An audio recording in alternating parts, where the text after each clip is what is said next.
In this guide, I'm going to show you guys how to fix Netflix Error TVQ-PB-101. Let's get started. This error usually appears with the message "We're having trouble playing this title right now.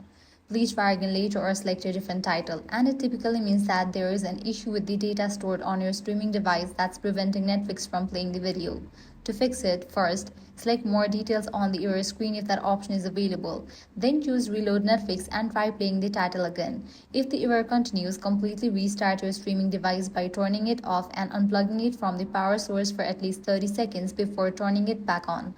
You should also restart your modem and Wi-Fi router to refresh your internet connection. Make sure your Netflix app and your device software are updated to the latest version, as outdated software can sometimes cause playback issues. If you are using a streaming device or a smart TV, signing out of Netflix and signing back in may also help refresh your account data.